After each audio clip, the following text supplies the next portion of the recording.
C'est sur cette planète, voisine de la Terre, appelée Lune, que la première mission spatiale américaine en 1969 a eu lieu. Équipés de leur vaisseau Apollo, plusieurs hommes ont foulé cette nouvelle Terre. Le plus connu, Neil Armstrong, a déclaré: C'est un petit pas pour l'homme, mais un grand pas pour l'humanité. Ce film ne raconte pas leur histoire.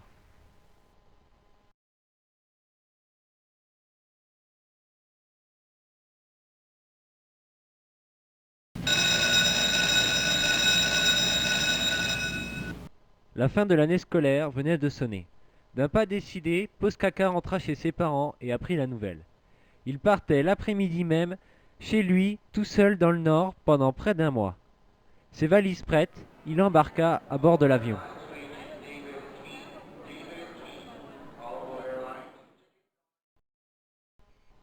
Pendant la durée du vol, Postkaka, qui n'est pas prévoyant du tout, a oublié de faire ses besoins. Il doit donc se rendre de toute urgence aux toilettes de la planète.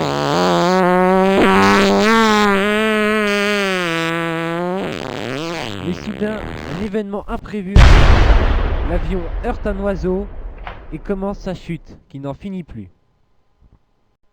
Finalement, l'avion s'écrase sur une île déserte entre Paris et le Touquet.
Lors de son réveil, Postkaka est un peu désorienté.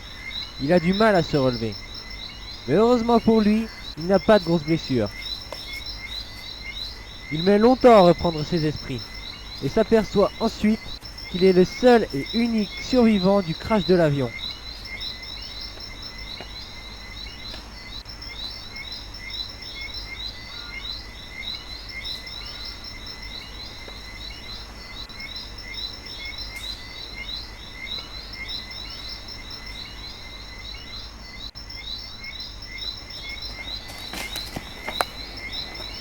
Heureusement, c'est un vif d'esprit.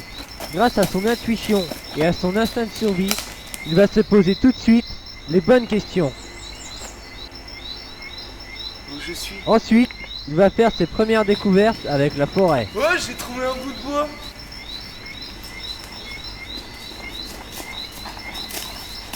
Eh, j'ai trouvé un champignon. Mais ce n'est pas tout. Il faut penser à se construire une cabane pour passer la nuit. Il ne le sait pas encore, mais il sera formé et deviendra un grand maçon.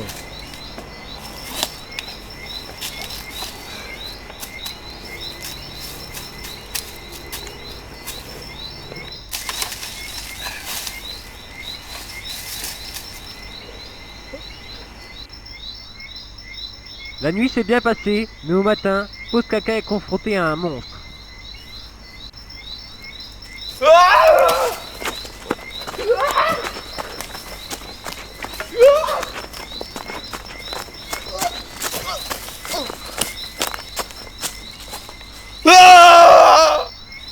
Finalement, il s'en sortira sain et sauf. Mais cette altercation avec cette chose étrange lui a mis les idées au clair. Il doit construire une deuxième cabane, plus résistante que la première. Il était vraiment destiné à la maçonnerie.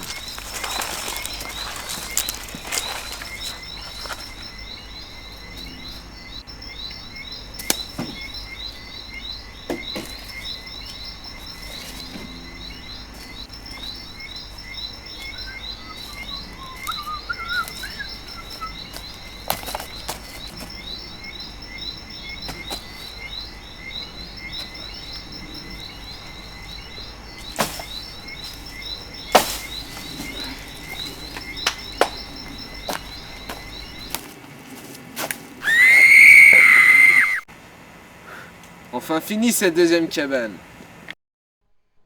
Plusieurs jours passèrent, mais à la fin d'une journée, l'affreuse créature refit une apparition.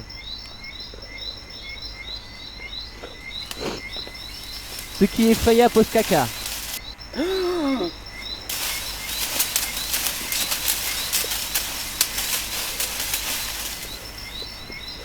Mais courageux comme il est, il décida de rester et de la combattre.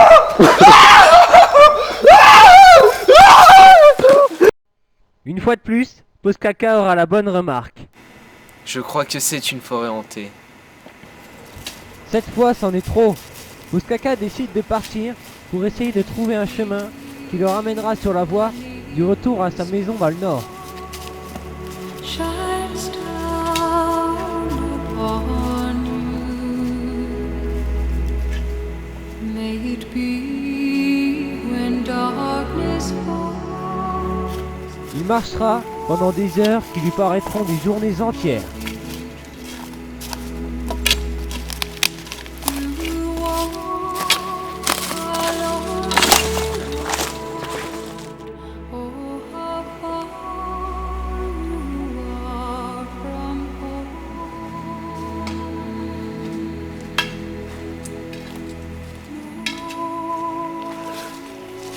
Puis finalement, il s'arrêtera sur un banc pour reprendre son souffle et réfléchir.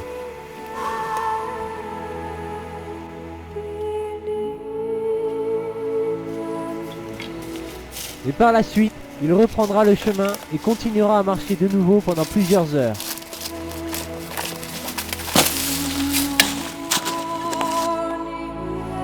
La nuit commence à tomber et Postkaka a marché toute la journée. Il est épuisé et commence à désespérer.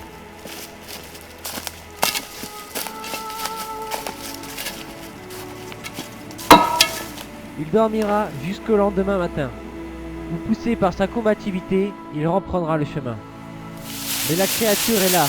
Elle aussi a décidé de partir et de suivre Postkaka, peut-être dans le but de l'attaquer de nouveau.